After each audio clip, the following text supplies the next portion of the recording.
संत शिरोमणि श्री गुरु रविदास महाराज को 650तम जन्म जयंती उपलक्षे कलाहांडी बीजेपी पक्षर विशाल कलश शोभायात्रा समता सामाजिक समरसता भाईचारा और मानविकतार महान वार्ता प्रचार करिथिबा संत शिरोमणि श्री गुरु रविदास महाराज को 650तम जन्म जयंती को अविस्मरणीय करने उद्देश्य भारतीय जनता पार्टी कलाहांडी जिला पक्षर एक भव्य कलश शोभायात्रा और समस्त मंडल को पवित्र कलश वितरण कार्यक्रम भवानीपाटना रे भक्ति श्रद्धा और उत्साह सह अनुष्ठित हो जाइछि। जिला सभापति जुगल किशोर पोड़ंक नेतृत्व में एवं जिला साधारण संपादक लोकनाथ दुर्गा तत्वावधान में पुराणा पड़ा स्थित राधाकृष्ण मंदिर ठारू एही भव्य कलश शोभायात्रा आरंभ हुई टाउन हॉल पर्यंत पहुंची। शोभायात्रा रे संत रविदास महाराज को पवित्र बाणी और आदर्शर जयगान सहित भक्ति और समरसतार एक अपूर्व परिवेश सृष्टि होइथिला। टाउन हॉल परिसर रे आयोजित सभा रे राज्य अनुसूचित जाति मोर्चा सभापति वाइधर मल्लिक जोगदे संत शिरोमणि श्री रविदास महाराज को महान जीवन समाज प्रति तांकर अवदान एवं समता और सामाजिक समरसतार विचारधारा उपरे आलोकपात करथिले।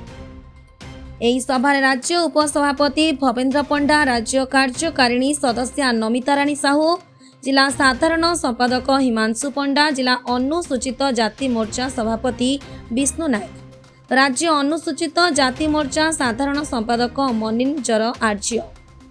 राज्य संपादक हरिहर महानंद, अप्रेश स्वाई, जिला सभानेत्री कांचन बाग, पूर्वतन विधायक अनाम नायकों समेत बहु वरिष्ठ नेतृवृंद जोगदे संत रविदास महाराज को महान विचारधारा उपरे निज निजर अभिभाषण रखिथिले।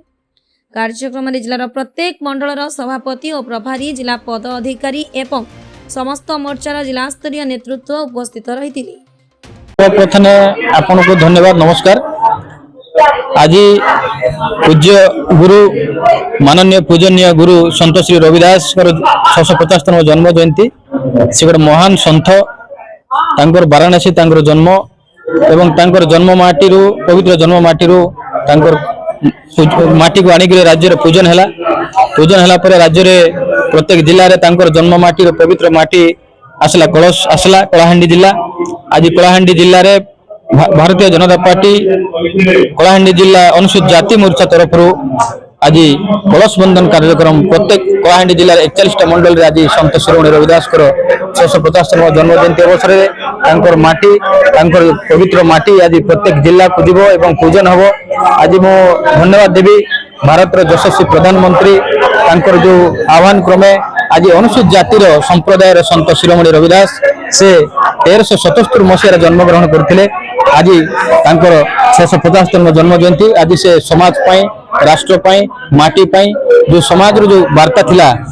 समस्ते समाज एक मानव समाज एक कौन सी भेदभाव छुआछूत नहीं थे तार पाई गोटे आंदोलनकारी संत बाबा थिले।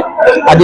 तांकर जो नेतृत्व तांकर जो आह्वान तांकर संदेश आज भारतीय जनता पार्टी सारा भारत वर्ष रे सारा विश्वव्यापी तांको आज मानुचे तांको मु कोटि कोटि नमन करुचे। आज धन्यवाद देवी कलाहांडी रे आज एते प्रबल वर्षा सते भी आज एते प्रबल माँ माने भौणी माने आज कलश बंधन कार्यक्रम आज आम भवानीपाटना राधाकृष्ण मंदिर ठारू आज टाउन हॉल पर्यंत जेन समागम रे भव्य दिव्य भाव रे जो आमर जेन कार्यक्रम होता कलश बंधन कार्यक्रम आज मु धन्यवाद देवी। जहाँ भी हो आज आमर यशस्वी प्रधानमंत्री नरेंद्र मोदी से जेन विश्व गुरु बोली जेन परिगणित करुछन भारत वर्ष रे निश्चित भाव रे आज आमर भारत वर्ष रे संत हो एवं आमर हिंदू धर्म को जन बंचेबा पाई जो आह्वान तांकर निर्देश सबका साथ सबका विकास सबका प्रयास निश्चित भाव रे सब प्रकार जन कार्यकलाप को लेकर आज सारा भारत वर्ष तांको धन्यवाद दूची। Bureau report news gallery TV.